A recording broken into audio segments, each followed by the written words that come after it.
There we go.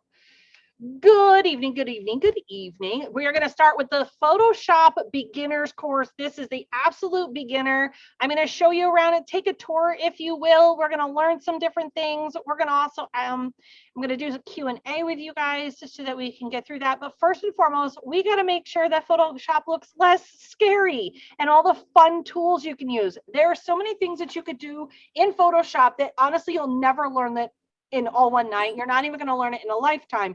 There's so much because Photoshop is evolving and changing all the time. So with that said, everything that you're going to learn can help you in your business. So I am going to make sure that I'm on the proper Photoshop screen, and we are going to get started.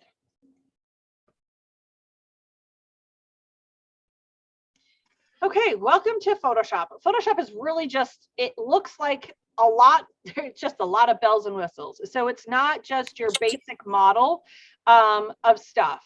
I don't know who's unmuted, but can you please make sure you all mute yourself? Give me one quick second. See if I can see who's unmuted. Okay. All right.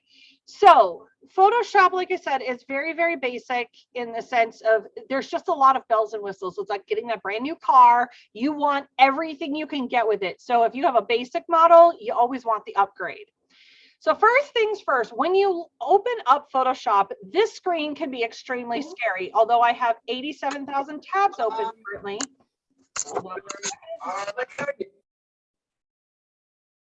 Give me one second, please. Guys, you have to make sure you mute yourself when you guys come in, all right? Just because it's distracting to me.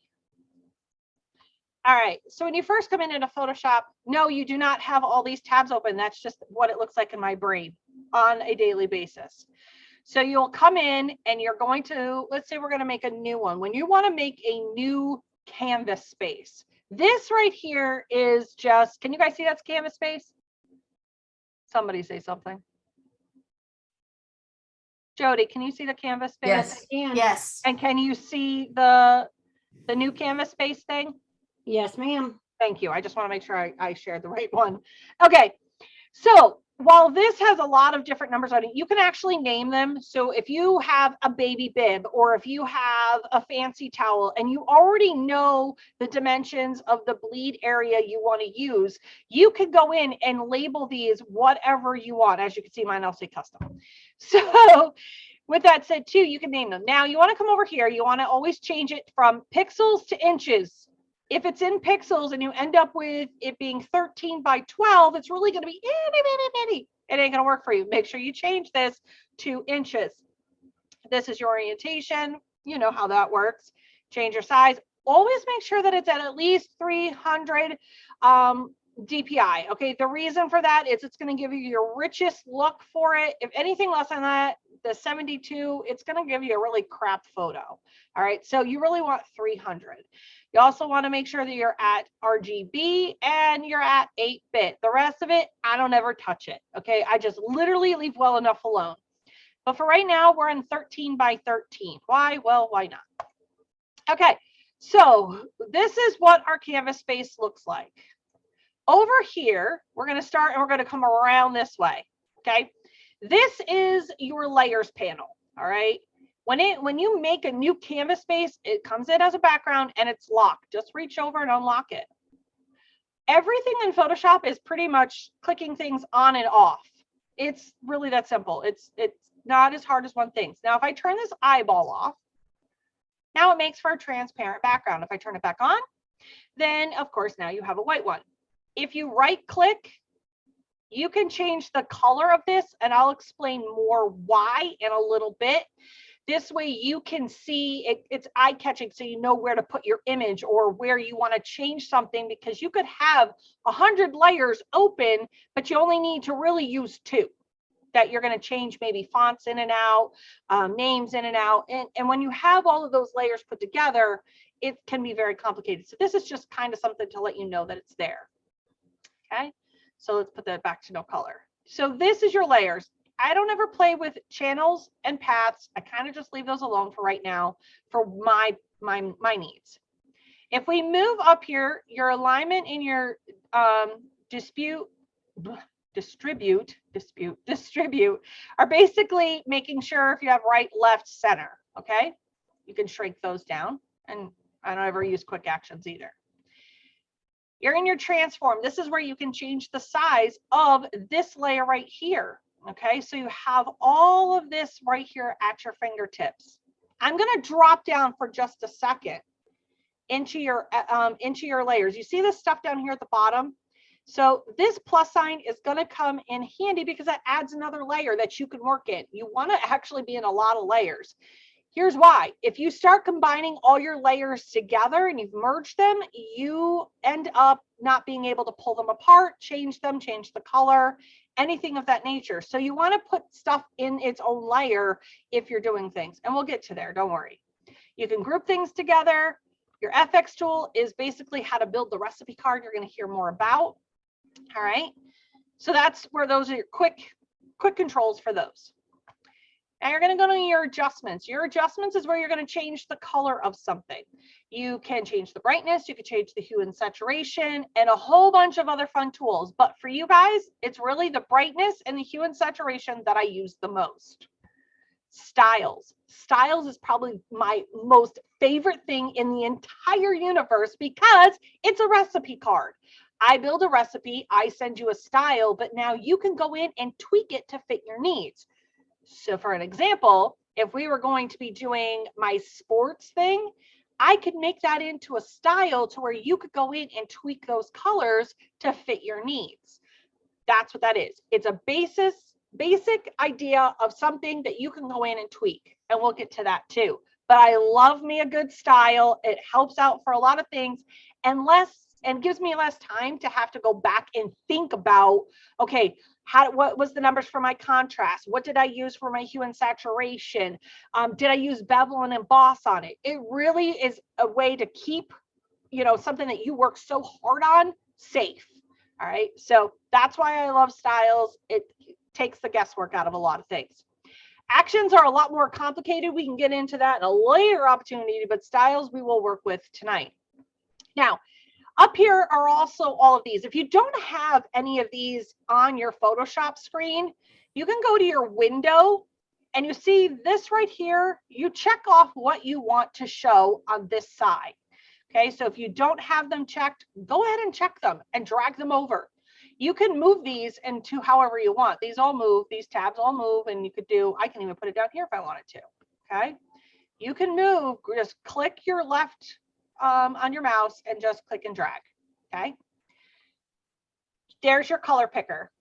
Really self-explanatory. A lot of you guys know what that is. Swatches, again, is probably my second best thing, right up there with brushes and up to styles, because you can actually keep the color of something. So if you know what the color palette is, the Pantone number, or if you know what the RGB code is for something that you're using, but you don't always have to remember it. So an example, let's say I wanted to change this to, let me move myself out of the way. We're going to say that this is my school's gold. Okay, so it's 255, 198. I might not ever remember that. I mean, if I use it 1,000 times, I probably could, right? You see how it came up here, my swatches? I can take this and I can add it to here. Okay, it should have added, but didn't add it. Why not? Oh, hold on. Goodness gracious. All right, so we're going to add that in. There's my swatch. Okay, now it's added into here. Now I have a place for it. Now I don't have to remember what the RGB code is to when I'm doing thousands of projects. It will keep it right there for me. So it's a nice, safe place. You can delete colors out. You can add colors in. You can even group them together. So like I have a folder for my AP one. Why is it on that? There we go. We're going to move this up into here. You can move it right. So it's into there, close it and open it. All right. Now I can list these by schools. I can list these by different companies, whatever the case may be. That's what that's perfect for. Gradients also works the same way. Gradients, you can create your own. As you can see, I love to create a good gradient. So we'll get to that.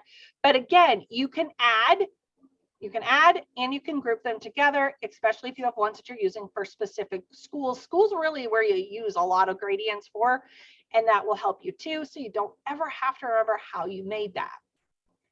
Patterns, same idea. So let me show you this. This just happens to be somebody took a picture of a, took a picture of a sweater. Now you can go in and you can change this size of this. You can do the scale, so we can move up the scale of it. Now you can see what they did. And then they just brought it into Photoshop and created a pattern. I'll show you how to do that. We're going to be doing that because Erin asked about brushes and how to make a Photoshop brush. Patterns are the same way, and so are a lot of other styles and whatnot. You can go in and create your own. All right, we're going to move me back over here. All right, so up here you can see I have 1,001 tabs open. Again, like I said, that's what my brain looks like on a daily basis. Okay, let's move this out. Oh, come on. All right. Your window, again, I spoke to you guys about it, all of this stuff that you want to have over here. You just check them. You literally customize your space fit for your needs. All right, you go into your workspace. I have it set on essentials. That's the default. I don't put it on anything else. I could, I just don't.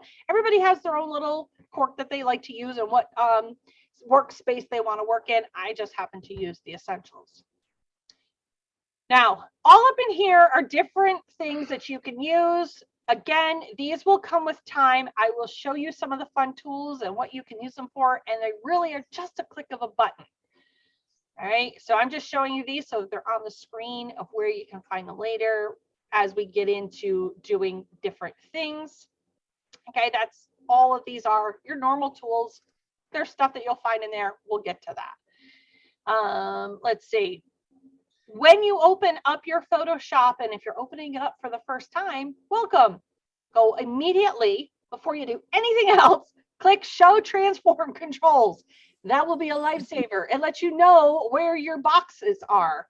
So I could go this right here. You see that those are what's going to be whether or not I have transform controls. Okay, so you want to make sure that you have that on there. It is a lifesaver. Okay. Let's pick a different color because that's obnoxious. We're going to go with my color. Why not? Oh, stop. Move me out of the way. Okay.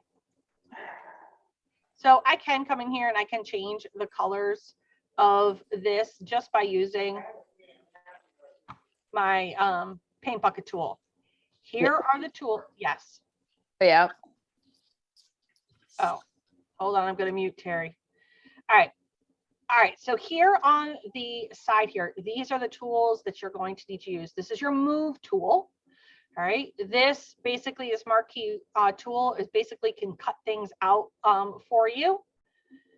This is your lasso tool. I don't use this very often, but this tool I use religiously. If this is your magic wand tool, it is definitely a lifesaver. Now, if you look at all of these tools, there's little tiny triangles. If you right click on those little tiny triangles, you will see that there are other little fun tools. Yes, there's a cropping tool. This just crops other things. They're kind of like cropping. You have your eyedropper tool, so you can select obviously the color. If you didn't know that, that's what it's for. You can add your ruler in. I never have my ruler in. If you notice, there's not a ruler on my page. This is your healing tool. The healing tool, if you notice, that literally what it does is it takes what's all around the image and creates basically a band-aid over it. It covers that up so that you didn't see that spot. So if somebody has a blemish on their face and they don't want it there, you can go in and fix that. All right, then you have, these are your brushes, which end up, when you click on that brush, they end up here. If you notice, I love me a good brush. And these are fun brushes, okay? It's not about how many toys you have. It's just how you can use them. So here we go. We have that. Lots and lots of brushes to do a lot of amazing things. How to get that grunge look on something, how to use watercolors, how to use paint brushes, paint spots. Maybe you want a coffee stain, all of that fun stuff in here. I can even create stitches in here. So I can go in here because, you know, I'm not an embroidery person or anything, but I was at one point. We're going to go in and we're going to start playing. Before I start playing, are there any questions? I'm going to stop sharing for just a second so I can look at you guys. Are there any questions right now? Yes, Miss Lisa. I didn't raise my hand. That's okay. I saw you. Okay. With the brushes, how come some of them don't work? Like when you select the brush, Yeah. and then you start, it switches over to a smudge instead of a brush. Because that might be a smudge tool. It So might why not the actually, brushes? it might not be an actual, well, okay, so brushes have different functions. Some can be made for smudging. Some can be made for actually adding different like stamps, if you will. Okay. It's just, yes, watermark brush. I will do that. I will do that. I'll get there. I gotcha. So that's all. It just, it really depends on the brush. So you're just using the wrong brush.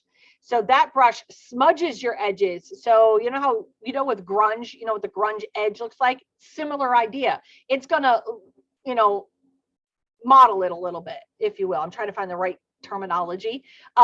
So yes, while it is a brush per se, it has a different function. And I'm going to show you, I have some really cool brushes that you're like, I need that brush, Nikki. How do I get it? Okay. So any other questions so far? I know this is extremely overwhelming. I get that, but you know what? It's so much fun. Are we good? Okay. So now I'm going to go back to sharing my screen, and now we're going to get into some of the fun stuff. And one of the things is creating your own watermark. Watermarks are absolutely the easiest things to make. I make them one way. Somebody's going to make them a different way, and that's okay. As long as you get there, I don't care how you get there, just get there. Okay. Let's share my screen yet again. Okay, so the one thing about a watermark is you want it to be transparent. I'm leaving this up here for now so that I can see what I'm doing if I was doing it in white, but you really want to have your watermark in black. Okay, how do you make a watermark? Well, what you can do, you want to change, I'm going to change my color to black. I'm going to add a layer. So remember that layer, this is a quick hotkey.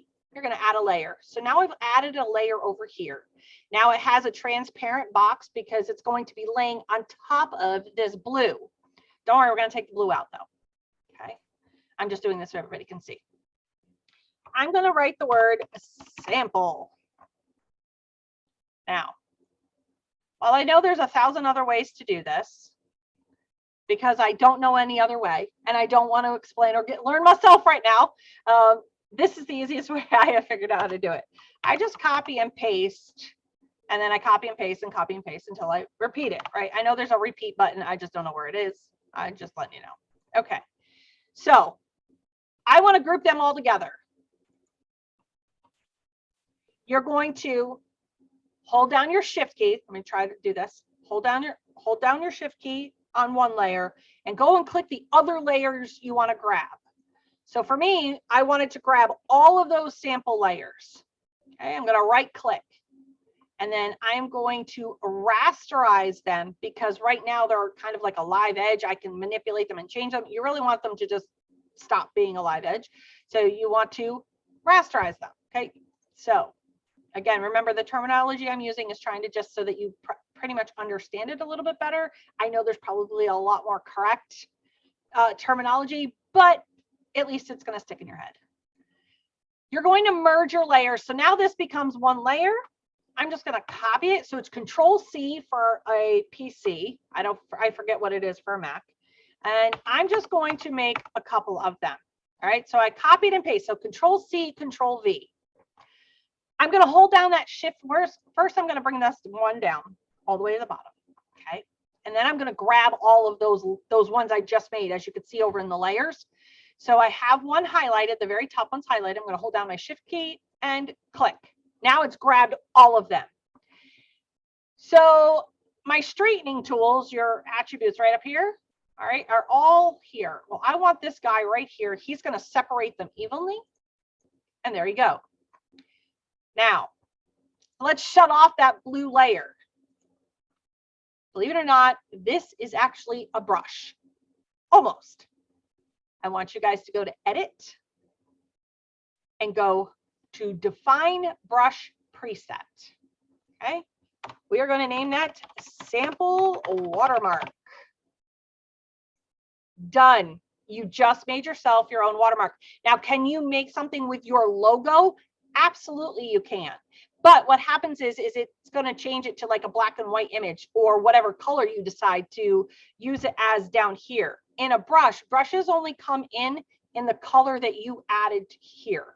All right. They won't come in if you have a 4-color logo. They're not going to come in as a 4-color logo. They're going to come in as a 1-color when you define it as a brush.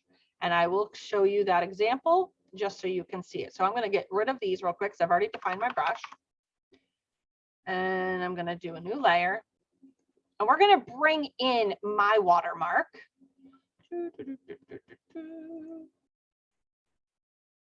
There's my watermark. Now I'm going to tell you it's not going to come in like that when I go to use it as a brush, but let's just show you. So I would do this a couple different times just so that it could be used over and over again. I'm going to define it as a brush, and we're going to just put SS because I can go delete it later. Okay, it's now a brush. Now we're going to delete this out. I'm going to show you what happens when I go to bring this in. Now, if this was something I was trying to watermark, I was going to watermark a blue square for an example.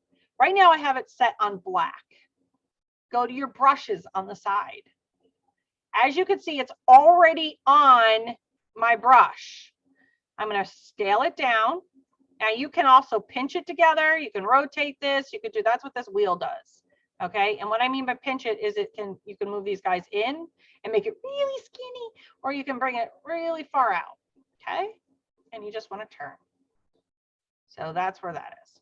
So this is what actually it looks like when you bring in your logo that is in multiple colors. It looks like it's teal, but I'm going to tell you it's black. Okay, let me just bring it in this one. Hold on. It's just because of the colors, and because I use glitter paper in mine, it's very deceiving. But if I were to change this to, let's say, our whatever color that, come on. Thank you. See what happened? My logo is no longer teal. It is actually, so it went to a gray. It picked up all the gray tones. It turned that teal to a gray. All right, it left the black, but it turned all that teal to a gray. So it's going to use any form of the gray scale all the way to black to make it. It will not come in as the color if you have 4-color in your logo. Okay, so that's how you make a watermark brush. You go back, I can show you that sample one we made. And now, there you go. Now I have my watermark. Now, you might not want it to be so crazy on your image. So you're going to want to use your opacity tool. Your opacity tool is here in your layers. Make sure you highlight the layer you want to be working in. If you're into this one, well, it's going to change the opacity of that one. It won't change the opacity of this one. You could turn on and off layers as you need them. So we're going to just run down the opacity. And I like to put my opacity at about in between 25 and 35% for a watermark, just so they can see it but not see it. All right. We'll get to that when we start building a design.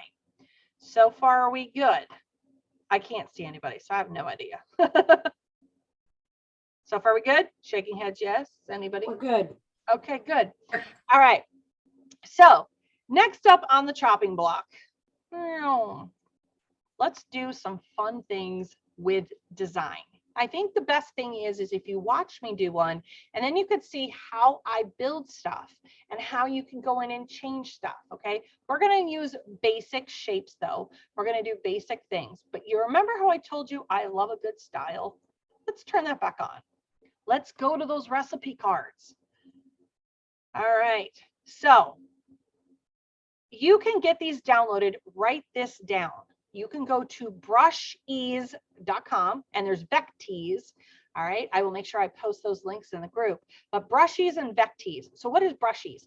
Brushease, it's You can have the free version or you can get the paid version. The free version, you could download lots of different brushes and styles and actions. You could download a lot of cool things from there. So I encourage you guys to go there to find all those really cool brushes. Now, what do you search for? You might search for metal, you might search for paint splotches, you might search for grunge, and we will go to that screen in a little bit to show you that fun stuff. These are just some of the stuff that I have, and we're going to just click on this layer and we're going to make it look like that. Somebody went through and decided, I want that to be a style. Now, for me, that's kind of ugly. So if I wanted to go in and have a style, I could go in and change this. Right now, you don't realize that that's wood. You're looking at it going, Nikki, that's ugly. Double click, double left click on your layer. All right, so double click on this. I call it dead space. So double click on your dead space. Now this brings up the recipe card. The recipe card, this is what this person went through and showed you how it should look. All right, first things first, to point out that this is wood, I'm going to go to the pattern overlay. Right now they have it at 15%. And there you go. That's what happens when you shrink down an image of wood. This is what you get. So now let's keep playing with this. They added in a stroke. They added in a color gradient. They added in inner shadow, inner glow. They added in a gradient overlay. We're going to play with that gradient overlay. They added in drop shadow, and they added in 2 drop shadows, which yes, you can add in. That's what these plus signs are. You can add in as many strokes or in as many drop shadows and gradient overlays as you see fit for your project. That's why saving this as a recipe card is going to be key for you. So let's play with the different things. First things first, I'm going to play with the gradient overlay. You double click right on that gradient overlay. How do you change it? Well, you can click on that little dot or little square, and you could go in here and change the color. And you can add them in by just clicking. And we're going to click here. Now you see how that just changed that? Well, now I'm going to add in peach here, and I might add in a darker color here. So now I'm starting to change the way that wood looks. Now, if you were looking at that wood, what would you instantly think? That literally this right here is a wear spot. Doesn't it look like somewhere you wore it down a little bit? This looks like it was stuck underneath the couch and it never saw the light of day. This looks like where it's a high traffic area. You see how I just manipulated that picture to make it look really cool that way? That's by changing the gradient overlay. So I now might want to move this over just a little bit. Let's give this some more definition. I might want to add that back in again. Oh, okay. And add a little bit more. Now I've really defined that line to make it look like it was sitting underneath the couch. And this is the bright spot that everybody has walked on. Now say that we love this. We're totally in love with this, but we never want to lose it. I want you to go in and you're going to click new on this gradient because you want to keep that gradient because you're like, oh, I like the way it's set up. Click it as new. Now it ends it and put it in my reds. If I wanted to, I could have had it come all the way down here and I could put it down here. All right. You can put it in any section you want. You can label it whatever you want. You can put it in a new group if you want. Remember, groupings come up here and that's where you can add a new group. But that's where you add those. Now, if I wanted to, I could come in and go and add and just change the look of my gradient overlay. Okay, I could change that way that wood looks. So if I really wanted this to be a school look, I mean, look how cool that is. Really cool, right? So we're going to go back to the original. That's it right there. And we're going to click OK. Now they have this on angle. You can have it on linear. Okay, and with the linear, look at this image right here. So if you look at the little tiny image, it's going to show you how that color is going to change. Now it's a spot. They did the hokey pokey apparently. Then you have the angle. The angle one is basically, it's got the start point, I'm pointing at my screen as if you guys can see me. If you have this, this is where the point is, and it's literally refracting out to give you that look. For me, like I said, if I use the analogy, if that was tucked underneath the couch and this was where the high traffic area is, you now instantly see it and you can't unsee it. Now, reflective is just like that. Now you can add stripes to those wood. What you can do if you want them to match, just keep rotating this around until it matches to where you want it to. Okay, and it could be just little bits. It doesn't have to be a lot. It can be a little, and now you've got stripes on your wood. You can bring those in if you want to, for again, a little bit of cool dimension, whatever you want to do. Okay, we're going to go back to the, back to the angle one. And we're going to go back down to where this was. All right. So that's how you can play with that. Now, you like that. You absolutely love that style. Now let's keep the recipe card. You're going to hit new style. You're going to label it whatever you want to label it. So I'm going to put under couch, wood, floor. Why not, right? Because maybe that's what it's going to remind me of. You're going to hit OK. If I go into my styles all the way down at the bottom, there it is. I never have to remember that again, but I can use that in designs to help me do different things. So I could put this in letters if I want to, and I'll show you that in a second. We can really now play with this. Here's some other fun styles. Again, you can go in and change how this looks. You're like, okay, but I'm stuck with that. No, it's really how you can go into this and turn on and off. This one has bevel and emboss. So you can change the depth. And sometimes changing the depth of something can give it a whole new look. And it can have a really cool effect on whatever it is you're working on. All right. Now, let's say you want to save an effect too. You can go in and you can start clicking these off. So this is a pattern. So they saved that pattern. So you might want to save that pattern because that pattern might be cool. Because why? It works really good for that chipped paint look. Right? So here you go. You can just start seeing what is there and what's not. And there it is. It's that chipped paint. So they made this as a pattern overlay. Right? And you can keep that. You could do whatever you want with it. But again, you can go in and we can change all the fun stuff that is in here.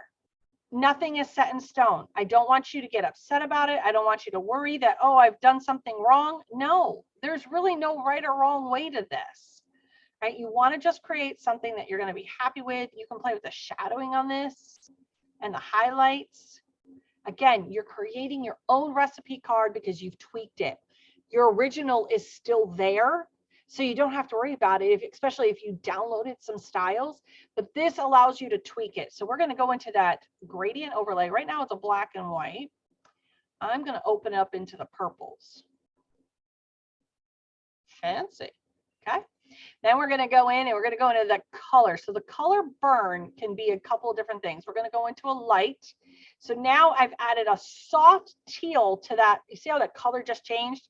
If I were to go in, you could go in and change it light to dark in the opacity and how you add it. Now, let's drop down that menu. This menu is all over the place when it comes to Photoshop. This allows you to have it on normal. That's what it looks like with the teal. So what it's doing is it's basically overriding the color over the gradient overlay we have. We want that gradient overlay to be able to be seen through that color. So you really need like a transparent type of look. So normal, not transparent. And you have dissolve. Again, it's hard to see when it's on a dissolve.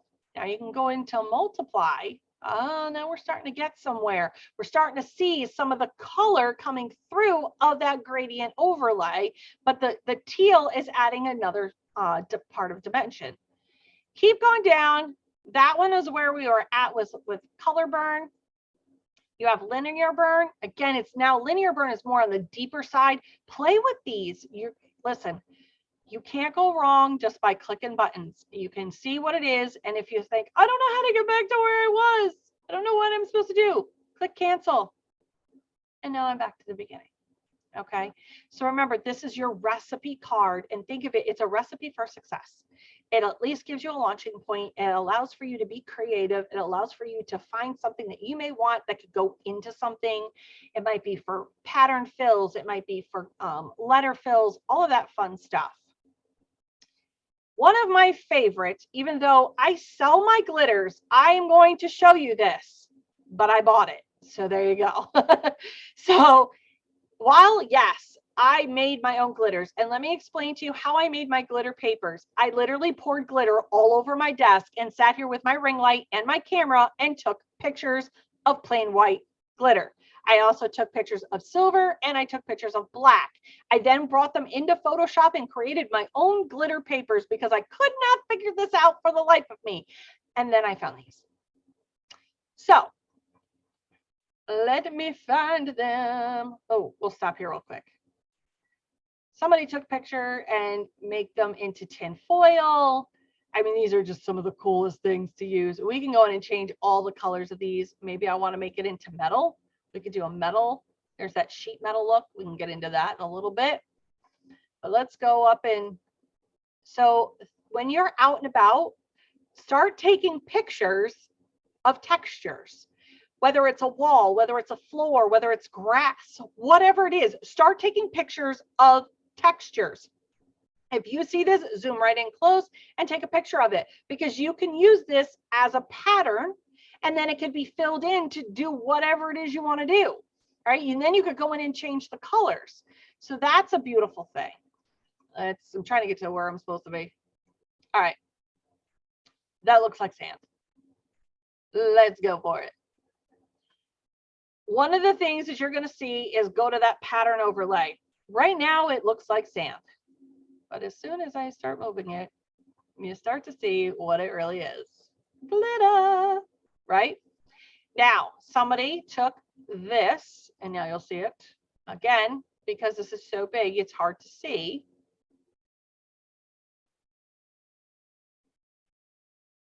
And took pictures of glitter. And then just went in and changed the color. So I could go in with my gradient overlay.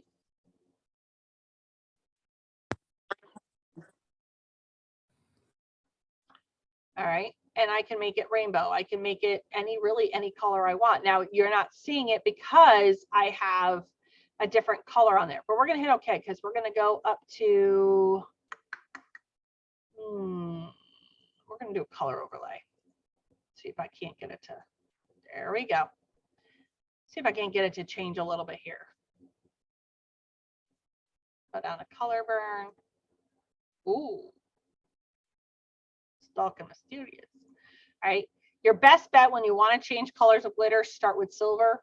They don't have a white in here, but that is probably the easiest one to probably add color to is the silver. So I wish they had a white. I'm not going to lie to you. I really do. Because it makes my life so much easier. That's why I took the pictures. Okay. So they have this with gray. We can go in and you could start to change the colors. Now it's orange. Now I got copper. Okay. We're going to go there. They have a color. They have this overlay. This is pretty much just kind of a standard overlay, but I could go in and change that too. Maybe I want this one. Now I've got ombre glitter. And I'll show you how to do ombre glitter too. But that's pretty much how you can go in and make your own ombre glitter to match your school colors. All right. But this style came with a pack that I ordered. I don't know if you can find it on Brushies or not. Yes, you can actually buy brushes as well, especially if they're brushes that are really sought after. You absolutely can. There's different websites for it. And you could just type in Photoshop brushes and see what you can find. All right. Photoshop brushes are pretty cool when it comes to that. All right. Let's cancel all that out. Let's clear out this. So let's say you don't want to use it anymore and you want it back to your color, just right click on the dead space and you want to clear out your style. Now we're back to our red square and that's where we're at. Now we're going to go into, I'm going to shrink this down. Okay. We're going to bring in some letters.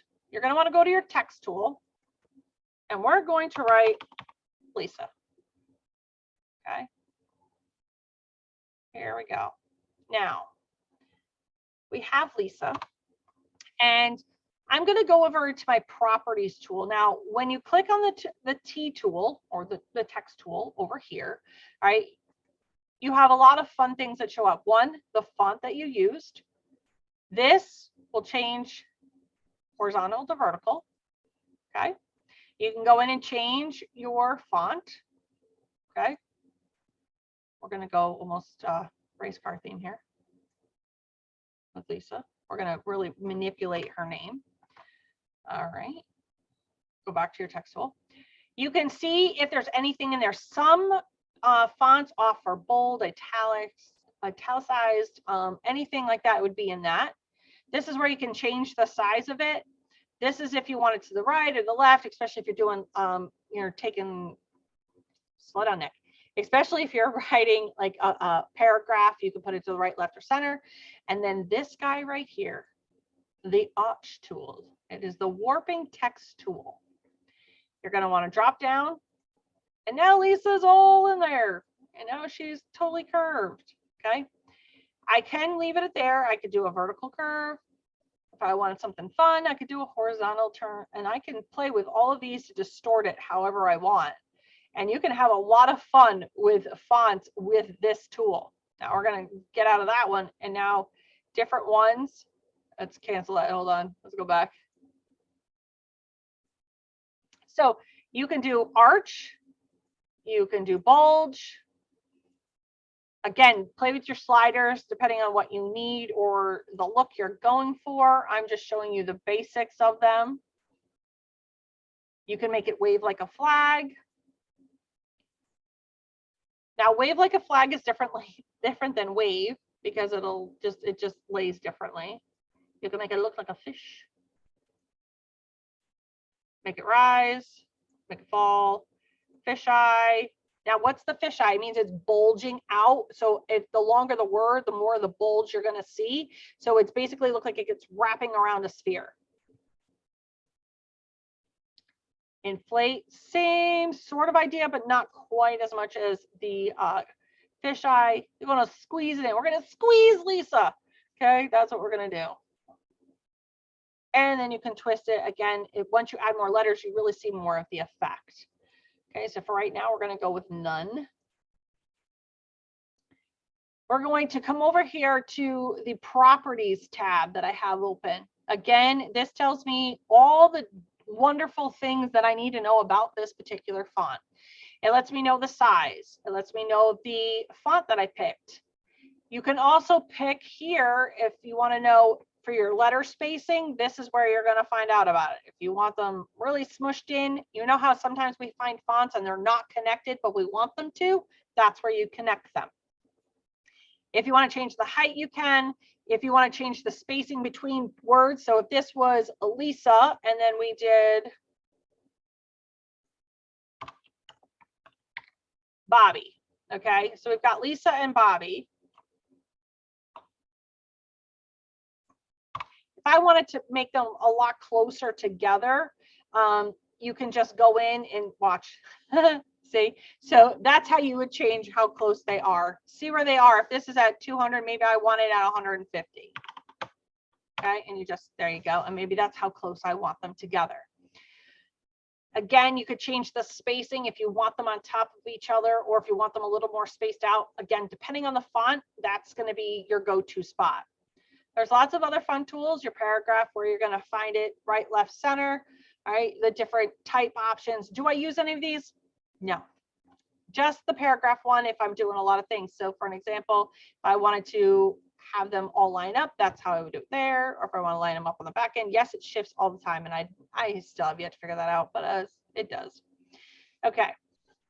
So now we're going to take Lisa's and Bobby's name and we're going to start doing some fun stuff to this. We'll work on putting a pattern fill in here in a minute if you want to bring in papers, digital papers and whatnot, but let's just start with some of the basics. Let's start with the drop shadow. So drop shadows are pretty fun. Right now, we're just going to put it on normal because it's going to be easier for you guys to see it. And right now, it doesn't even look like there's a drop shadow. But if I go over here while this is open and I click on the A, all of a sudden, here she is. And now I've just changed the whole look of that font, right? That's the cool part of this. You can click and drag when it comes to the distance. So maybe I want it up here. Maybe I want it down here. It just depends on what I want. So we're going to go with this. And that's the way to do it without actually, you know, changing it out too much. Now, let's say I wanted to change the spread of it. I wanted to, now I'm going to play with this and the size. As I play with this, as you can see, now it's what the size does is it basically feather edges it. It softens it, definitely makes it look more shadow-like versus it being very rigid without it. So if I were to come back with this and come all the way down, now it gives that dimension to the font. But if I want to bring this all the way down, remember we can't see it, bring the spread out a little bit, and you start seeing the shadow appear, and that's how you get that shadow look. All right, it's harder to see because it's a transparent background, but that's, you can actually add multiple shadows to it. So I could have this one be completely down, and let's move this up. Okay, we're going to go over and drag it because I like to position mine. Then I'm going to go over here, and now I'm going to add the spread in, and maybe I want to add in a shadow to it as well. Again, there's no right or wrong way to it. You can add as many as you want. But for this, we're going to leave the second one out. Let's say you don't want this anymore, just put it in the garbage. If you don't have all your fun tools, because you see I have a short list here, just go to your FX tool at the bottom and put show all effects. And there you go. Now we're going to go into bevel and emboss. This is going to give that font a lot of fun dimension. Now, your depth tool, I try to go to the inner bevel versus outer bevel. Okay, so the inner bevel and the size, you will start to see, I will start to change this, as you can see. Now we're going to get up right and close so you can see it a little bit better. All right, and this is how you can change this whole look. Now I've changed the depth and the size of it. Now maybe I want to change the contour of it. You can start going in, and this is how you can get like that metal, like that kind of has a metal look to it, which is pretty cool. This is probably my favorite effect right here. And once I put it on that one, I can make this literally look like metal. And it's just so cool, right? But it adds another dimension to that font. So it could be the more depth you give it, the harder the edges look. You can go in and soften it if you wanted to. I tend not to because I really want the dimension of that font. Okay, so we're going to go in and we're going to kind of leave it here. I'm still not done playing with this font yet because I am extra. Okay, so I'm going to go in, and now maybe I've got a black stroke on this. Maybe I want to put a lime green. Okay. Now, the fun part about strokes is this. I could go on the inside of it and add a really cool effect like that. I can go inside, outside. Okay, so there's your outside. That's not doing it for me, but the inside one is. Why? Because it's picking up on the bevel and emboss that I used. Now, Lisa and Bobby's names are looking pretty cool, but I'm going to change that to a gray, and now we've got a silver effect. Okay, so now I've got the silver effect on top of that red. This girl ain't done. You can go in and add your shadowing now. So an inner shadow, again, for an inner shadow, you can come in and you can move this however you want for that inner shadow. Okay. You can do whatever you want with it. I am so having fun with this. So you can come in, get the size in there, bring down maybe where that inner shadow is. I'm still kind of having fun. Now it kind of looks like the decals they put on cars. Now, I might not want to do an inner glow, but maybe I want to do an outer glow. So for this to be really seen, let's see. Let's go like this. Give me 1 second. I'm going to hit OK for just a second. So I want to get this back layer on. Click and drag. Click and drag, okay? So we're going to put this. Oh, stop. Okay. We're going to put this on white, because it's going to be a lot easier for me to see. Go back into Bobby and or Lisa and Bobby. Okay, we're back to our recipe card. You see how I clicked out, I hit OK. It saved where I was working last, and now I'm going to continue on because I really want you to see how this outer glow looks.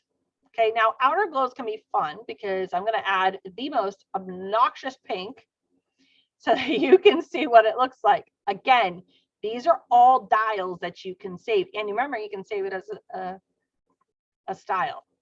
Now I'm starting to make this bad boy glow. It is going to sing to me. That's what it's going to do. All right. You can add it to be the same color if you wanted to. You can add it to where it could be an obnoxious color. Really doesn't matter. You get to pick that color of what you want that glow to look like. I'm going to show you how this is going to change rapidly. Now, I know there's a shadow right here right now. I want you to see what happens when I change the background color to black.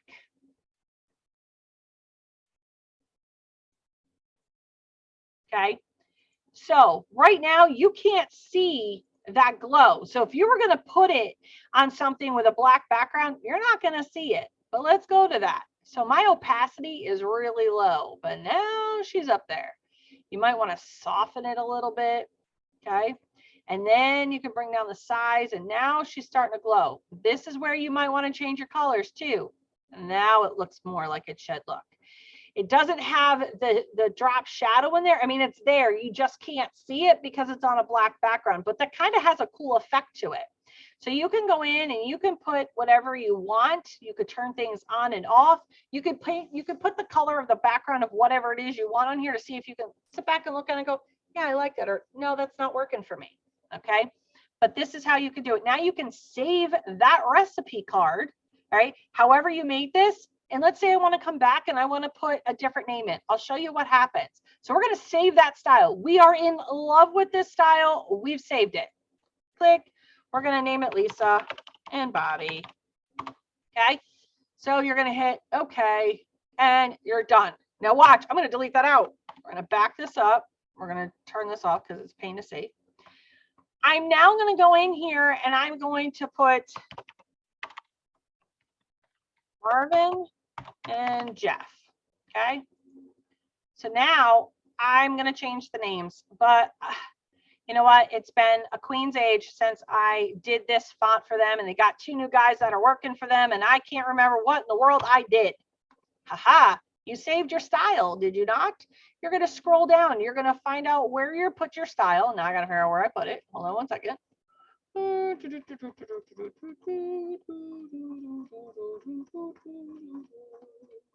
soon as I find it, I'll find it, right? I did save it. Oh, good gracious. Where did it go? Where did that style go? I saved it. I go past it. Oh, good gravy. Oh, right there. So I was looking for red. So there you go. It just changed it back to that original style. Now you could put that again in a folder so that you could label it. Let's say it's Jeep Automotive and you do all their shirts. Okay. Then you would know where to go back to find that because that's the client's folder. And now you know the style that you picked. Leaves your guesswork out, and it lots of time saving things right here. So that's how you can save stuff in Photoshop without having to remember everything. And styles are pretty cool. Now let's say I want to add, okay, I'm going to add a digital paper into this mess. Okay. Now, if you add a color overlay, you're not going to see your pattern. So if you have a color overlay in your style, you will not see your pattern. All right. It just doesn't work that way. All right. So for right now, we're going to just clear out the layer style. So it's plain. We're going to bring in a, why not put the boys in red and cheetah? Come on. Oh, good gracious. Hold, please. It's deciding to freeze on me. There we go. So, wrong one. I put the watermark version in. Okay. So, the boys want to be in glitter and in cheetah. All right. So, I have this over my font. Okay. This is the layer over this font. So you have it has to sit above the font in order for you to clip it into that bottom layer. So with shortcut keys for me are Control, Alt, and G. When you use Control, Alt, and G, it now put that paper right into that font for me. Now I can now go in, even though there's this in here, I can still go in and add a stroke to that. I can still go in. So we might want it to be a black stroke around this. Yes, you could still do that. Let's go back into the stroke thing and talk about this. Maybe I wanted to add a gradient to it. We're going to add an obnoxious one so you can see it. But now you can even add a gradient to your stroke. So you can have that multicolored layered effect that you're looking for.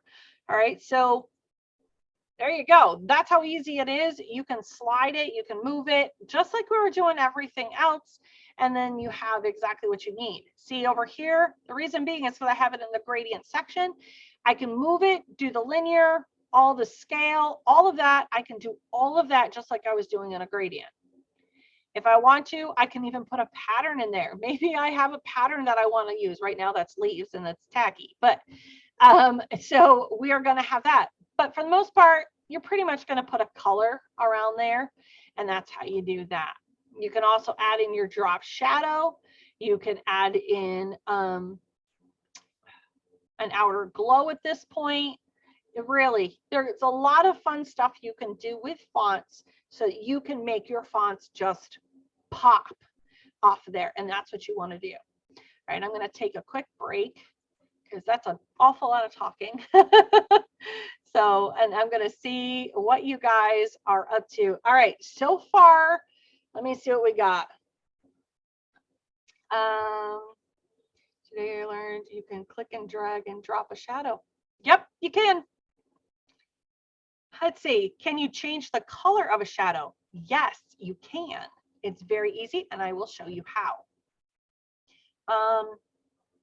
Yep, it's in the color option. So I will show you that. Is there any other further questions? How are we doing so far? Are your brains exploding?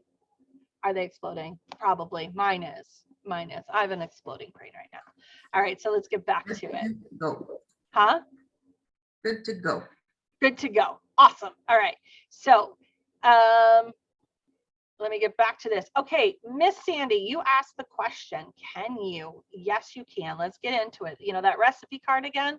So we're going to go and turn off the outer glow so you can see this. When you click, you have to highlight, again, pointing at my screen, but you have to highlight the action, if you will, that you want to change. Okay, so this is the recipe part that you want to change, this particular ingredient. You go up here to this right here where it's black, and let's say I want it red. Very simple. You can go in and change your drop shadow colors. You can even change the angle of a drop shadow color, your contour. So you can do a lot of fun contouring with this. Sometimes they show up, sometimes they don't. It really just depends on what it is. I just kind of keep it on this one. You can change the spread, the whole 9 yards. Now, here's the thing that I'm going to tell you. When you're going into all of this stuff, let's see, you want to check off use global lighting, because sometimes I want a shadow on one side, and sometimes when you use the global lighting, every time you switch one, all the effects shift. So if I have this and I wanted an inner shadow, right? So right now my inner shadow, I'm going to make it obnoxious so you can see it. Really obnoxious. We're going to, all right, you see where that lime green is? Right now, all of the global lighting is shifted to the same spot. If I wanted to change that, I need, and it'll change it in all the other tabs too. If I don't uncheck that, now I could go in and grab that shadow and move it to where I want to put it. So you can drag and drop shadows. You can drag and drop the distance that you have with this. So again, because this is on, I want to shut it off. See, that's what happens when you shut it off. I'm dictating where that angle of light's coming in, if that's how you're going to work on that effect. For me, I don't ever work with that effect. I want to work with it because I want it to look cool. I don't care where the sunlight is. Right? So there is that. Whoops, sorry, Tanya. I didn't mean to ask you that. I was trying to mute you. So that is how you could, so you could do that for inner shadow. You could do it for let's see, so this is the inner glow. If I shut this off, you should be able to see it, the inner glow. Again, change the size of it. And this is how this works. It's on screen right now, so it's really hard to see the opacity. Again, these are just different effects. Go in and play with the recipe. Find your own recipe. And if you like a style on a font that is just totally killer, save it to your styles. Make sure you create it as new and make sure you put it in a folder, but create your folder first. Okay, you can't create a folder afterwards. You got to create it first. So you go into your gradients and create the folder that you want, and then you'll know where to save that gradient. But it's the same thing with styles. You can go in, you want to save a style, go in and create the folder first. Okay, so gradients, swatches, and styles, you want to save files for so that you don't ever have to go back and remember them. All right. Whew, lots of fun stuff. Okay, any questions? I'm going to stop off here for a second. You guys can unmute if you have a question. But you guys are really quiet today. Good gravy. No, nobody. Okay. I thought Cindy has a question. Okay, hold on. Cindy's trying to unmute. Okay. Okay. Yes, dear. Does Photoshop, I'm sorry, use the fonts that you already have installed Yes. on your computer? You don't Yes. have to upload them directly to Print Shop. No. Photoshop. Nope. Nope. So as you get all those cool, free, fun fonts from wherever, they're Mhm. already on your computer. And Okay.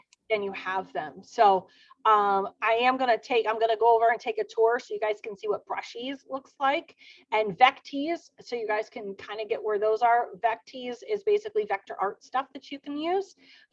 Again, there's free and there's paid versions for those things. But Brushies is definitely something you want because it gives you a lot of free brushes when you're looking for something. All right. And that helps when you want to make your own designs. Don't get me wrong. I love being a designer, but sometimes I know from listening to you guys, I just want to make it myself, Nikki. You know, I don't want to always have to rely on you.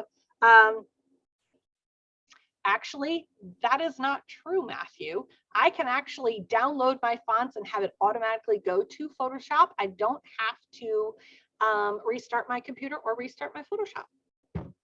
So there you go. How many fonts do you add to your computer? I've heard too many will slow down your, yeah, well, sorry, Matthew. It's not so much that the fonts will necessarily, I mean, it can, it just depends, it depends on your, hold on, Marvin. It depends, I think, on the RAM of your computer, if it's going to slow down your computer, because Photoshop is a very big program.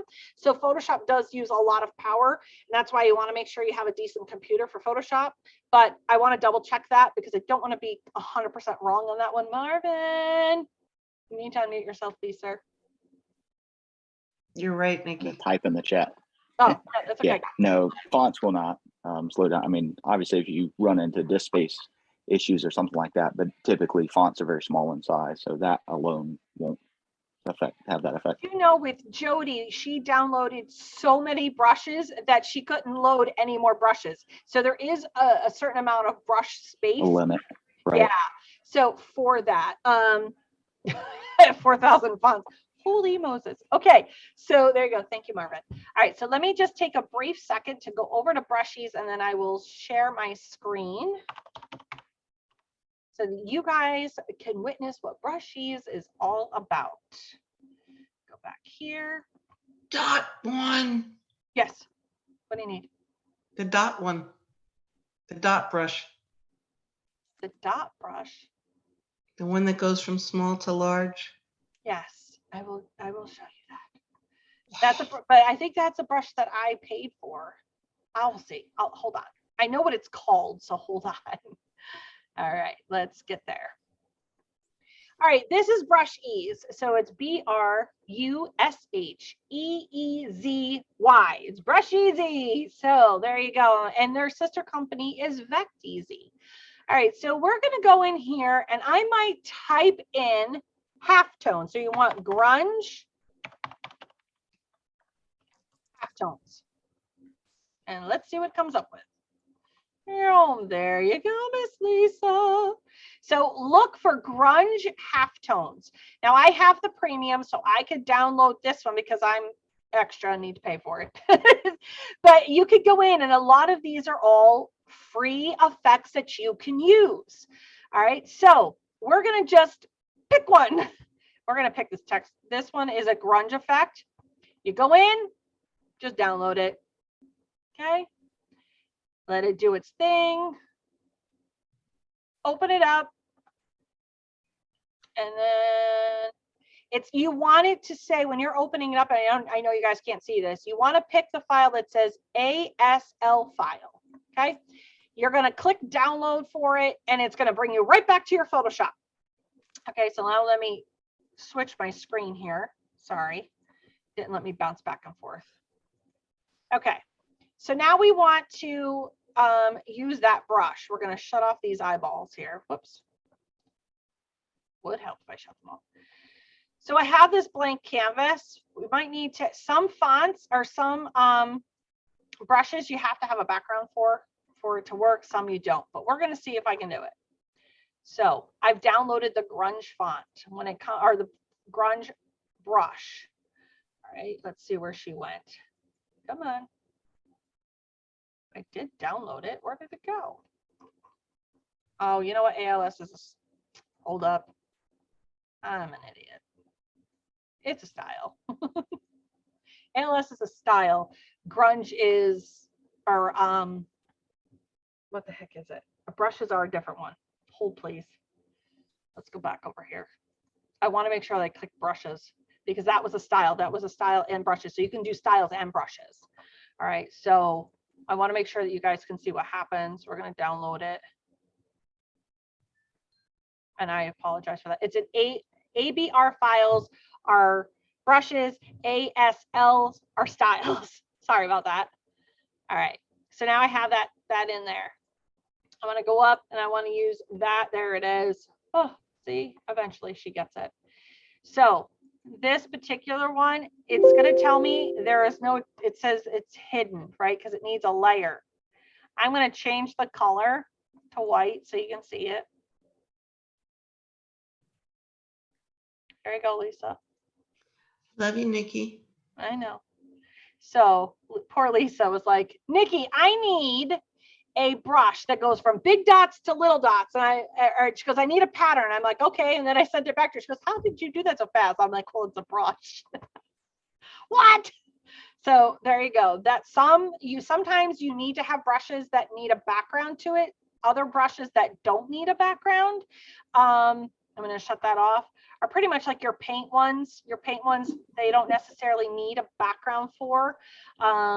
Yes, I can make things look like I've stitched it. So for our embroidery stitchers, I am going to show you that one. That one's funny. Okay, so the paint splatter. So again, it tells me that I don't have a layer. There we go. So I have a layer, and it can be an empty layer. Okay, it doesn't have to have a color. But some I have found you need to have a background for. So we're going to add some paint swatches in here. Now, while you can't see them just yet, now double click in that empty space and let's add a gradient to it. So I'm going to go in here. We're going to add my favorite gradient. We're going to come up here, go to normal. And now I have paint swatches in that gradient. I can scale them however I want. I can turn them so that they are, there. Remember though, sometimes depending on the paint splatter that you use, it is transparent. If you don't want it to be transparent, another trick for this that I do is I just copy and paste it a bunch of times. And so it thickens up the color. I know there's probably other ways to do it, but that's just the quickest way and it's easiest for my brain. So I made this a little bit darker. I'm going to go in and grab all of those layers by holding down the shift key and I'm going to merge them. So now when I go to put that gradient overlay on top of them, the color is a lot more richer.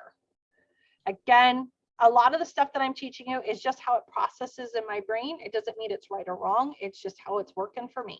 So now you can see those colors are a lot more bright and vibrant and you could do what you need to do with them. All right. So again, you can have fun with them. You can even go in and add some. Look at that, just by having the bevel and emboss, and now has a really cool effect to those paint splash. You could go in and you can make them look like they're oil.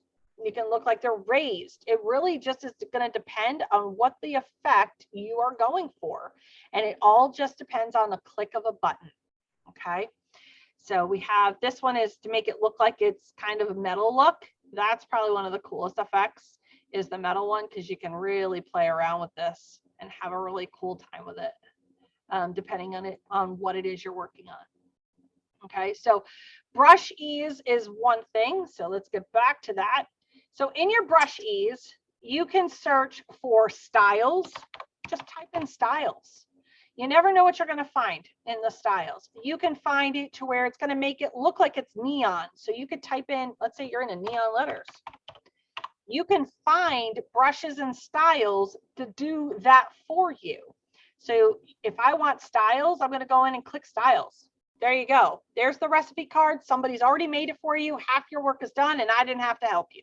So there's that. Anything that I can help you guys do on your own is better. But maybe I want to do it as there's actions and everything else in here. I'm just going to tell you, you can even go in and get patterns. So maybe I want to do floral, because why not? All right, so there's floral patterns. Those are patterns you can use within your program. So you can download those patterns. And again, remember how we were making them bigger and smaller? You can use them as a pattern fill. And now instantly you've got a really cool effect. So I could go in here and type in sports. And that's the only one that comes up. But we could probably see what soccer does. And you never know. Football, I think, is going to be the best one because that seems to be popping up on the back end. Nope. So you can't do sports. You can do ball and see what comes up, and just keep doing different keywords to see what you can get and see what sticks. Now that's just for patterns, by the way. I could go in for brushes and look what are in there. So these are different brushes. So what these are going to do are these are going to stamp. Think of these as stamps. That's what brushes are. You're pretty much stamping or making patterns, overlays, and that kind of stuff when you're using a brush. All right, so these are just pretty much going to just stamp on there, and then you just keep right on going. Now I'm going to go back to this beginning screen, and we're going to go over to vectors, which brings you over to Vectease. Okay, so Vectease is just that. If you're looking for background art for things, there you go. That's a great place. You're looking for mock-ups, inexpensive mock-ups. You definitely can use some of them that are here. You can't always find what you're looking for, but maybe you want to use a fun tutorial for whatever. We are going to be doing a Canva tutorial, which is really fun too. I'm going to be doing that with Cheyenne because she's going to teach this girl a few tricks. I've been learning it. I've been doing pretty good. So we'll be working on that as well for those who use Canva. But this is a great thing to use. Maybe you want horses. I don't know. Maybe that's what you're looking for. All right. So you could go in and find some. This is free. This is for the World Wide Web. So don't come at me. All right. They don't have, that I'm aware of, any copyrighted items on here. So here you go. This is what you can use for that. So there's Vectease for all your vector art type stuff. And then there's Brushies for your styles, for your patterns, and for your brushes. All right. We're going to pop back over here. So now, is there anything that you guys want me to show you while I'm in here? There's lots of fun stuff that you can do. I just don't know what direction you want to go in or what you want to see me do. I don't know. Let's see, you guys. Is there anything coming out tonight? Who's unmuted? That's me. Oh, yeah. Go ahead. Me? Yep, go ahead, Bobby. I have a question, but it doesn't have to do with the brushes. Are you going to go on to anything else? You can put me in any direction. Where do you want me to go?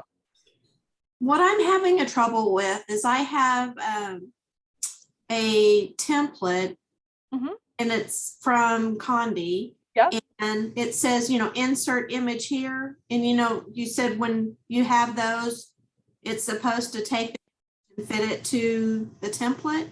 Mhm. And it doesn't. I hate Condi's templates. Thank you. So how do I take a template and make it into that? I think you said you have to make it into a smart object. You have to make it a smart object. So the problem with a lot of Condi templates is they have like a wire frame. They're clear in there and you're supposed to just be able to put it in. But the problem is they don't always work. So I go in, let me download one from their website, and then I can show you how I do it. Again, there's no right or wrong way to Okay. how to do these, but this is just how I don't know, this is just how I do it. And you're right, it's got that little box around it, like a grid. Always does, right? So Yeah, let me we get need to talk to Sprite. right. Darn, that's right. All right, let me just go download one of them real quick. Just give me a hot second because I always convert mine over, so I have none that are, you know, Mhm. right there. So let me just do that. Okay. And let's see. Okay.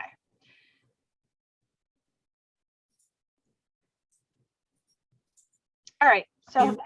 this is the train wreck that we get. Okay. So it's this wire frame. So how do you insert something into that, right? You really can't. So we're going to bring in, I'll show you why I can tell you that. So we're going to bring this in. Well, how do you put that into that, right? That's your question. How does this fit into here? Yes, you're going to have to stretch it because of what it is. And if I go to do the Control-Alt-G, you know where it went? It went into that little tiny wire frame. You don't want it to go there. So let's turn that off for a second. Okay. So what I want to do is I want to fill this in. I'm going to go in with my fill tool because this is a black line. I'm going to just go in with black because I can show you how to fix that in a second, but we're just going to go in. There you go. Fill it. Okay. So now it's filled so that when I go to put this in, no, it's in there. But do you see how it's not warped correctly? It really looks weird. If you had wording on there, this would probably work because of this particular design that it's in, but I like to make it into a smart object. So there's lots of ways to go around it. How deep do you want me to get into this, Bobby? Is the question. But for that particular quick part of it, this is how you do it. You basically go in and fill in that wired frame, and then you can put that shape within there. That would be the easiest way to do it. But if you're talking about how to warp it for wording and whatnot, that's a little bit of a more lengthier tutorial I'd have to do for you. And you and I can sit down, and whoever else wants to learn that, we can, just not for this particular purpose, because That's fine. you have to make a whole new frame in order to do that. All right. That's Now, fine. I was just doing a little luggage tag. yeah, no, that's fine. But that's how you do it. Just fill it in and fill Just fill in it the in. hole too. So if there's a hole, for an example, let's say in there's that hole for the, Yes. okay, I want you to go in with your, and make sure you fill that in. You see how there's a line there? Go back.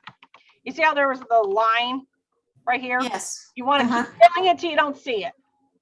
All Okay. right. So you want to make sure it's all the way filled in so that when you go to put that in there, it's fine. Because look what happens if you don't. So hold on, go back. Okay. If I have those lines, I'm going to get super close for a second. If I go to fill this in, you see how you're going to see that line on there? Yes. If you see that in there, click on your layer here. Don't worry about the top layer. Click on your bottom layer and use your fill tool and just fill it in. It's filling in the bottom layer so you don't see it anymore on the top. Okay. But yeah, always go in and fill in your bottom layer. And you could click on this a couple times. It's just going to fill in all the dead spaces, like pouring paint into a plate. So you're just pouring it all in until all of it gets filled in. Okay. That's perfect. All Thank right. you. You're very welcome. We're going to go into, let's go into warp. I love warp. So you're going to do Control T while we're in here. All right. So Control T moves to your transform tool. I use a lot of shortcut keys because it makes my life easier. This warp tool is a beautiful thing because you can change and manipulate how something looks. Okay. And you can do it by moving all of these nodes however you want. Okay. So let's say that's the look you're going for. Well, now you tell me what that looks like. It looks kind of like a flag, right? So that's where we're headed. Now in that same Control T tool, all right, now you could go in and you can distort it. You can go in and do some perspective. This is how I lay down a floor, and I'll bring that in a second. I'll bring down a floor, okay? So Sawyer, hush. What do you want? hold on, I gotta mute Courtney. Okay, so I'm gonna bring in a floor, a piece of flooring, so to speak. And we are going to, I'm gonna show you how you can make it look like you're sitting on a table. I just need to let because I'm doing so many things at once and I have a billion tabs open. All right, so here's your floor. We're gonna make it look like it's actually, for perspective, I'm gonna add in another layer too for my wall. Okay, I gotta move you guys out of my way, really. There you go. Okay, I wanna make this back layer white. I know y'all can't see it, but don't worry, you will in a second.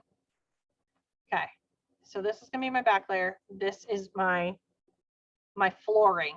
I'm doing Control T. Once you do Control T, you get this X on here. Now go to Distort. Grab either right or left and come down. Okay, come to each side of this. Now I want you to take this front end.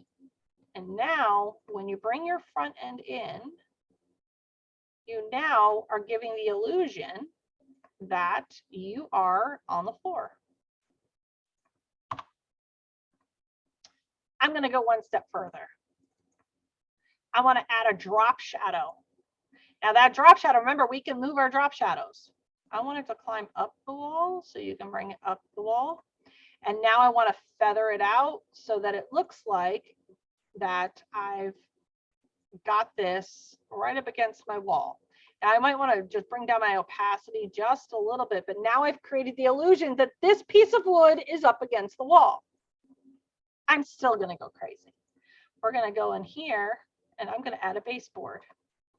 Now right now it doesn't look like much, but don't worry, it will. So this is my baseboard. Okay, I'm going to put the baseboard under here. And now I'm going to give that baseboard some love because the baseboard doesn't have any love. You can't see that it's there. Now you can. And now I'm going to come in through here and I'm going to really drop down that drop shadow.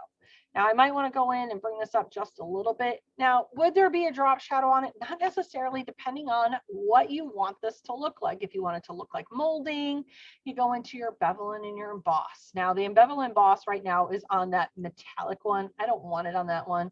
I want to bring the depth back just a little bit. I'm going to add some soft edges to it. I'm going to have some fun with this bevel. Now, maybe I want it on the outer bevel. Okay, so you can go in and make it on the outer bevel however you want to, right? It just changes your shadowing is pretty much what it's going to do. But for the inner, there's also emboss. There's lots of, see, now it looks like it's rounded. So I've kind of now got a rounded look to it. All right, we're going to leave that, but now I'm going to make sure that I bring this up a little bit. Now I have baseboard. I'm going to fix that drop shadow because the drop shadow is driving me absolutely insane because it's too dark on the top. And I might want to give it a little bit up there, but I want to go bevel and emboss and really turn down that shadow. So go back up to here and just put ever so slightly this one. So now I've got this one and I've got this one. And now it looks like I kind of have a baseboard. So now I have baseboard, I have a floor, and I have a wall. I'm going to go into this wall. I'm going to add another layer. And in that layer, I'm going to add some details to it because I, again, want to add a lot of cool effects to this. Again, you guys are just watching what I go through every time I design. Okay, I'm going to go with a slightly lighter. Well, we're going to go into the grays, but I'll show you why in a second. I will change it because I'm going to change texture. So we're going to put some paint all over this wall. Boom, boom, boom, boom. Okay, now we've got some paint all over this wall. I'm going to change the opacity of that paint though. I'm going to drop it right down so that now I start to have some sort of effect to it. Maybe I want to change the color of that. Maybe I want it a different color. Maybe I want to stretch it out because I didn't like how it looked, but I like certain patterns of it. So now I'm starting to stretch this out, this pattern, that I have on the top of my paint. Maybe I don't like the color. Maybe I want to change the color. I'm going to go to that hue and saturation in my adjustments. Now it's sitting right on the top of that paint that I just made, but I really only want to make sure that it does the paint. Now you could make it into a smart object for a tutorial at a later date, but for right now, we're just going to do Control-Alt-G. Okay, you can go in and then you can change. I'm going to hit colorize the color of my paint. So let's say I want the paint to be a different color. Maybe I want it to be a blue effect. I'm going to go in though, but I'm going to change the opacity of this so that it lightens it up. So now I have kind of a subtle look. Maybe I don't like the fact that there's so many white spots on here. All right. Again, I'm going to go in because it's still teal. If I leave this up on the opacity, when I go to do this and I change the brush texture and I want to add more brushes to it or whatever it may be, I'm going to add some grunge. We like some grunge. And we're going to add some grunge in the same. It ends up being grunge ones will go into different textures depending on, so you see how it's different colors. It will pick up, it's kind of all sorts of cool color textures and whatnot. You can change the size of that. Maybe I don't like that one. Now, if I wanted to change that, I can't change the whole thing because I did it on top of it. I should have created it as another layer, but now I got to do Control-Alt-G, go all the way, or Control-Z, sorry, Z is in zebra, and get rid of those ones that I just put in there. Because I stupidly did not make another layer. So I want to make sure that I make a different layer for each thing. So if I need to go in and change it, I can, right? Maybe I want to add in some watercolor. Now I can go in and do that, add it all over the place, whatever it may be. And we've got that all in there. Now you can't see the watercolor because watercolor is super light. So that's the problem with watercolor brushes. You really got to know how to manipulate those brushes in order for them to work for you. Hold on. There we go. So you see how this is filling it in? I'm going to put some stuff in there. So leave it as that, right? I like these two. I'm going to merge them together and I'm going to change the tone. And I'm going to drop down that opacity.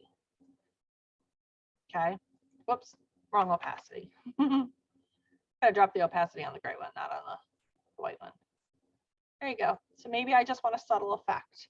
Now I have a wall, I have some baseboard, and I have a floor. And for whatever reason, if I wanted to make that as my mock-up, I could. I could take and shut on and off my baseboard. I can turn on and off my pattern, and I can leave it as such. I can even go in and change the color of my flooring. I can even go in and bring this up just a little bit if you bring it in, and you could create it, make it really look like a table. And I'll show you how I make it look like a table. Copy, paste. I'm going to shrink this down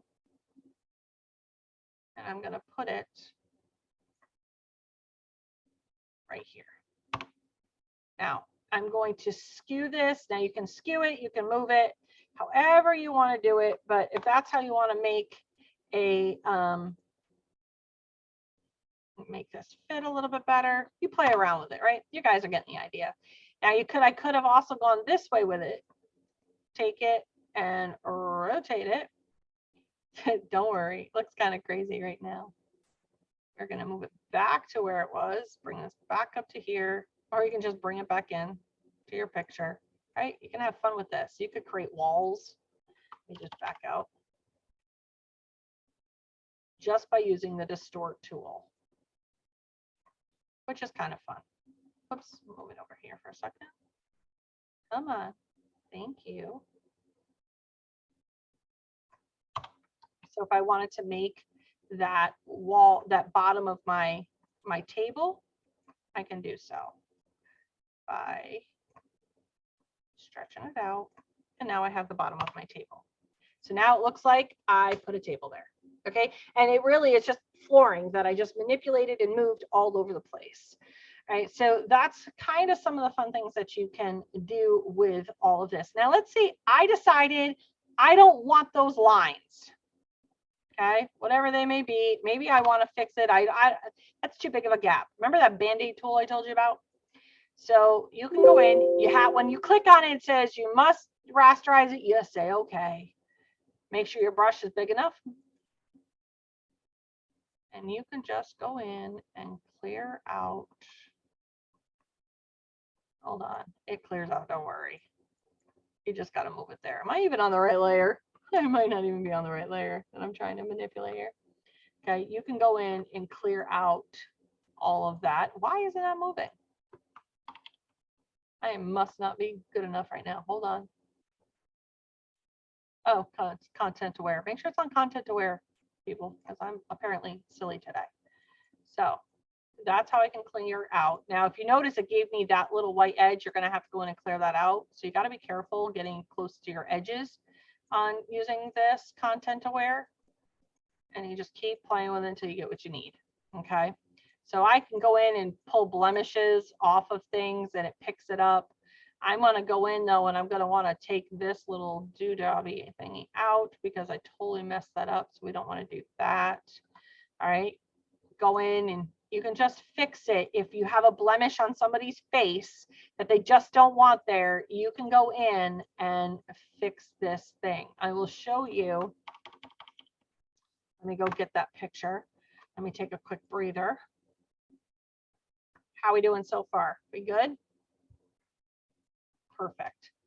Just want to make sure. If you guys have any questions, please, by all means. Oh, we're going to do it. Okay. Sorry. Some things just absolutely amuse me.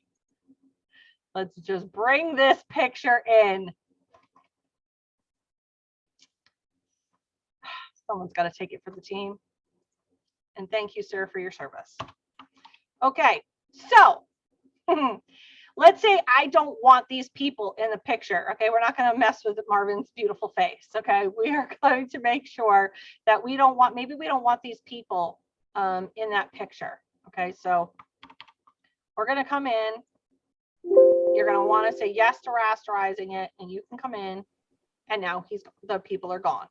Maybe I want to try to come in and see. Sometimes Nikki, we don't see your screen right now. Oh, good gravy. Thank you. At least somebody said something. At least I didn't swear. All right, so there's Marvin's beautiful face. Maybe I want these people to be out of the picture. All right, so I'm gonna click on my healing tool. You're gonna want to rasterize it, yes. And all you're gonna do is literally do that. What is it doing? It's content awareing it. You want to make sure it's on content aware because what it's doing is it's picking up all the sand and literally replacing those people with it.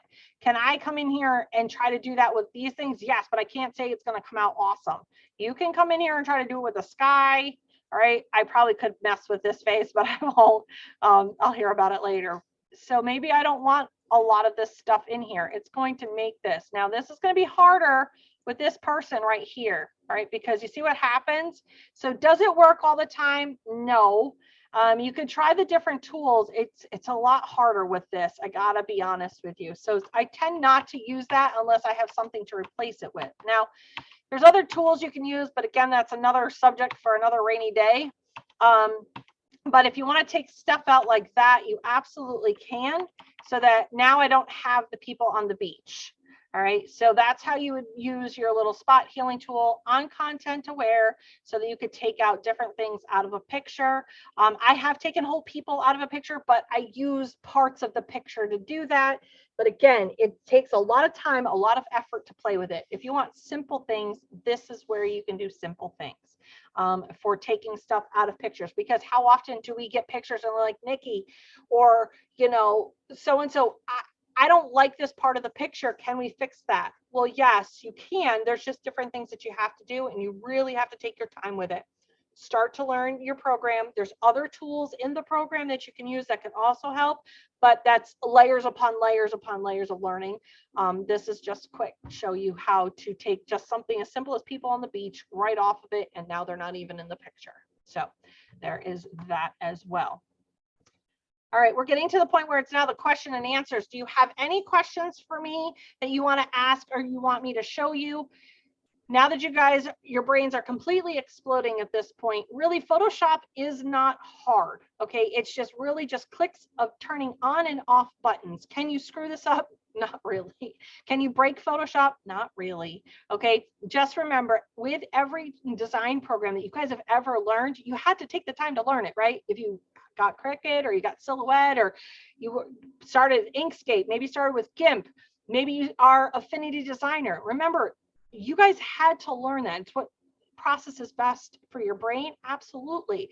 But does it mean that you can't learn it? You guys just see Photoshop and, oh my gosh, there's too many bells and whistles. I can't. No, you can shut those bells and whistles off. You don't have to have them on your screen until you're ready for them. They don't all have to be there all at once. Okay. I show you because I have a lot of things that I work on. All right. So any questions? Nope. Yes, Miss Cindy.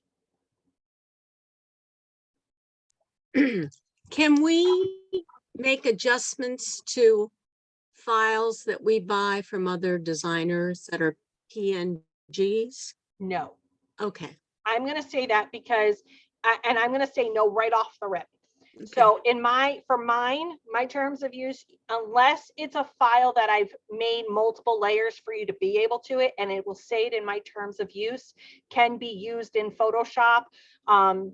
And I might start doing some Photoshop files that you guys can go in and manipulate. But if it's a PNG, no, you have to look at the terms of use for each individual designer to make sure that yes, they can or no, they can't. You don't want to ever do that to a designer because I don't want to say yes and have Beth go, Nikki, no, you can't. That's none of my terms of use. So I cannot speak on the behalf of another designer. I can tell you, no, you cannot manipulate mine unless you buy my digital papers. So my digital papers, you guys can use within something, and you can use them for your products. Absolutely. That you can manipulate, but something like if I put a flower collection together, for an example, no, you can't go in and change it. You have to ask me to change it. So do we have to look for PSD files? PSD files, yes. You want to, and people do sell PSD files on Etsy, absolutely. And then yes, they are giving you permission to manipulate it and be able to use it because they have all the layers. Now, there are going to be some layers in that PSD file that they might not be able, they might have they've merged it all together, so you can't go in and pull it apart. Okay. All right. So it really depends on the designer and what they have decided they will allow you to do versus what you can do. So for an example, my goal moving forward is to have like my school papers and whatnot be sold as a PSD file so that you'll pay a little bit more for that because you're going to go in and you're going to change it to whatever school you need just by clicks of a button and say, okay, Lisa needs to have 4 schools. She doesn't want to buy 4 files, but she's willing to pay the extra little money for the PSD file. If it means she can do it on her own as Nikki every 5 minutes, Nikki, I need this in this color, and that is something I'm working towards for people so that they can have that PSD file. Yes. So, okay. All right. I hope I answered that correctly. We aren't seeing your screen. Oh, yes, school files would be great. Yes. And that's it. I think that's more so is where you guys are looking to be able to change stuff, not necessarily on the stuff that I've made for towels and bibs and burps and all that. That's not where you are constantly needing a color change. It's really your schools. Your schools are the constant, or for an example, like Cindy, you work with a firehouse. Well, you might work with 5 other firehouses. You don't want me to have something that says, Berlin Firehouse and have me go, okay, but I also need West End Lake and I need Able Park. And you're like, Nikki, can I just add my own kind of thing? So yes, that is definitely something that's coming down the pike for me. So just because the more I do these Zooms with you guys, the more you guys are learning. Is it going to put me out of a job? No, it's not going to put me out of a job. I'm still going to be able to sell designs. You guys are still going to buy them, but there are going to be things that you guys can do on your own. So it's not so scary. So there you go. All right. I want to say thank you. I see there's a lot of you guys here. So thank you guys for joining me. Any questions for the newbies? I see there's Holly Kim. Hello, and thank you guys for coming. Let's see. That's it on the newbies. So Tanya D, did I touch upon everything that you think I should touch upon for a newbie? Yes, I do. Good job. I was saying, did you learn anything? Because you know more than me. you know, there's so many ways to do things that, yeah, I'm like, oh yeah, I haven't really clicked on that before because I get into my own workflow. Right, right. I had to teach Tori how to make like if you have a square, how to make a hole within the square. Like I can show you guys that. So like say you want to make a frame and you have something and you want to make a frame in it. Like that's probably the biggest question, how to make a frame within something. And they're like, how do I make a cutout? And I'm like, it's really just 2 clicks. And she's like, seriously? So here, I'll show you how to make a frame really quick in this. So let's go back here. Let's take Marvin off the screen. He's probably going to thank me for that. Okay, so we're going to take this layer right here. And let's say I want to make a hole in it to make it into a frame. I'm going to go in and I'm going to just put another square over it for the sake of a rectangle, right? So first things first, you want to make sure you rasterize the top and the bottom layer. So you're going to right click in your dead space and you're going to rasterize it and make sure that they're both all rasterized, okay? Makes it so that you can edit it. All right, so now I'm going to click on the layer I basically want to do the cutout for. So I want that, my frame size to have that size hole in it. So I'm going to click on the little tiny frame right here. I'm going to hold my control button down and I'm going to left click till my marching ants appear. So now my marching ants have appeared. Now I'm going to go down to this other layer that I want the hole cut out of. And I'm just going to hit delete. Now I know you don't see it just yet. I want you to go back up to this top layer where those marching ants are. I want you to do Control D to turn off the ants and then turn off the layer. And there you go. It's really that simple. There is no simpler way to do it, I don't think. That is the only way I've ever been shown. So we'll go back through that again so you guys can see it. Okay, so after you've rasterized your layer, you're going to click Control and inside this little box on the layers panel, right here, down here, you want it so that your marching ants appear. Go to the layer you want the cutout to happen in, and you're just going to hit delete. Go back up to that layer where the marching ants are. You're going to do Control D, and then you're just going to turn off the layer. You can delete the layer if you don't need it, but there you go. That's how you do it. It can happen for any shape. It can make any shape. It could do whatever you want. It can do all of that type of fun stuff. Excuse me. So that's how you would go in to make a frame out of something. I know that's a lot of people just go, Nikki, how do I make a cutout? Oh, it's that simple. All right. There we go. At some point, we can get into a lot deeper topics in the Photoshop world. But again, Photoshop is such an amazing tool.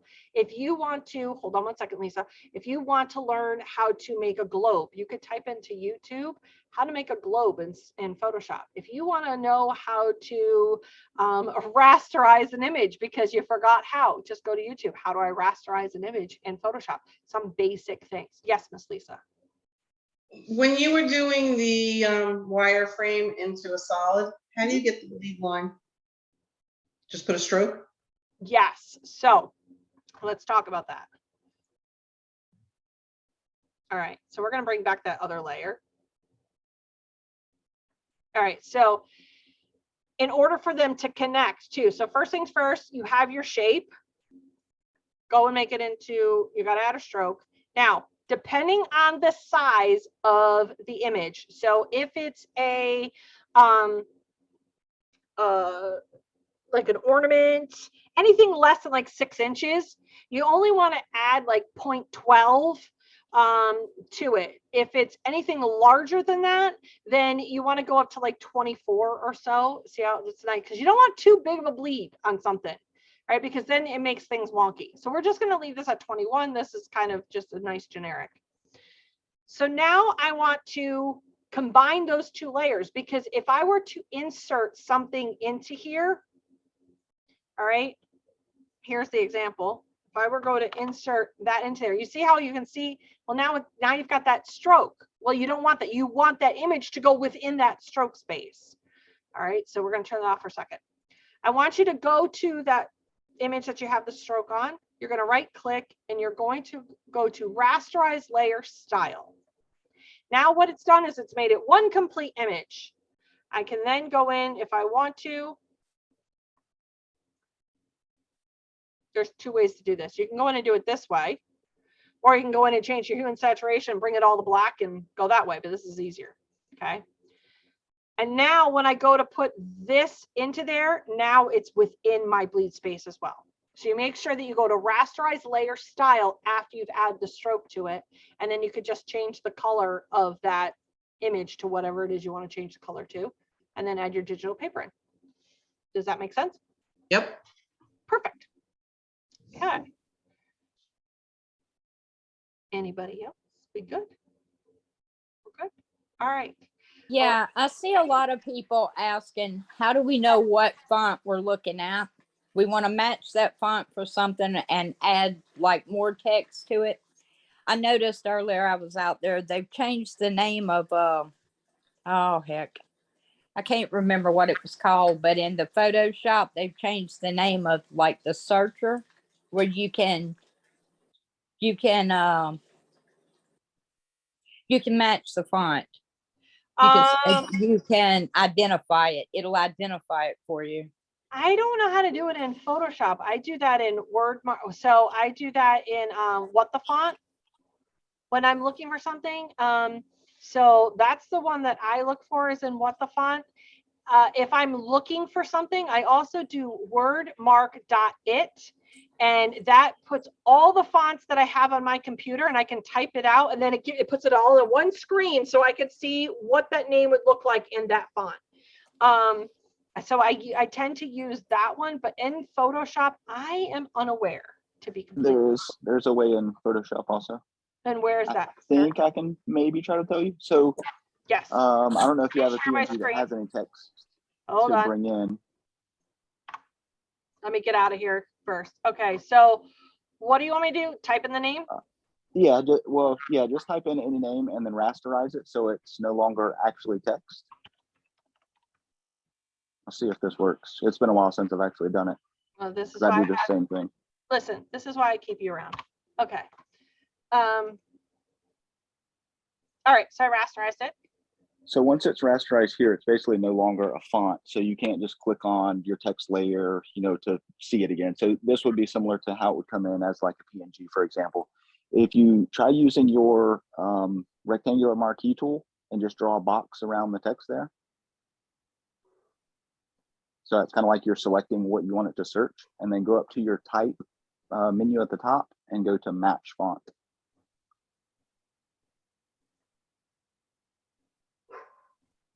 And that should take a second, and it tries to search through their font. I don't know what it searches here, like what the library is, but it does try to go through there. I think it looks like for the one that's closest Right. to that. And then it tries to find out. I don't even know what it says. It's Roman, but it's not. It's arrow. So Gotcha. Let's see. Take that out. See, arrow doesn't even come up. So, I don't want to. Yeah, I've noticed a lot of the fonts are called different things in different programs too.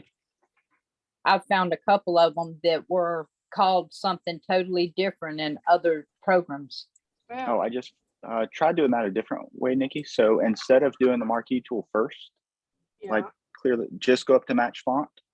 I just opened up something online, and then it gives you a text. Yeah, so then you can basically use that as your selection area. So if you have more stuff on your screen, if you move that dialog box over, Still you can play around with the what's that? Still doesn't come Still up. doesn't come up. No. Because I know what font I use. I'm looking at it. So it's not, right. You know what? I bet you can find, and it might not be every, you know what I mean? It's going to be hit or miss. Right. And that's where I don't know what it searches. I don't know if it just searches their own like Adobe fonts. I don't know what their library is limited to when it searches in here versus like some of the other programs. Adobe changed what they call their search engine for fonts. They just changed the name of it because I just upgraded my Photoshop and I downloaded Illustrator, and I noticed at the top there's a little marquee sign at the top, and they're telling people that they just upgraded what they call it. I can't remember what it is, but anyway, it said it'll search through any that's installed on your computer. And you also, there's a way that you can search online for, like if it doesn't recognize it on your computer, it'll search online and find it for you. Find the closest match. But I notice a lot of people are asking, how do we identify what that font is in a design if we want to match it with something, you know, like with other items or something? Yeah, so then I would have probably gone to what the font at that point, if I can't get it to match. Because there's so many fonts out there and so many people name fonts different things, you know. I bet you they can't get them all, you know what I mean? So I don't know. And this is a new realm for me. I learn something new every day. There's my thing I learned. But you could also use what the font, that can help too. You know what I mean, Jelly Bean? So, all right, guys, we are going to close this here. Thank you guys so much for joining me. I appreciate it.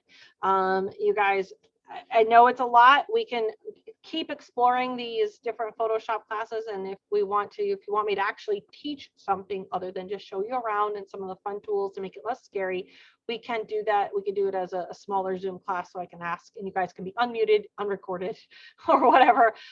There is that as well. We are going to stop the recording of this, and then oh yeah, I do have 2 Tanya days. Damn you people.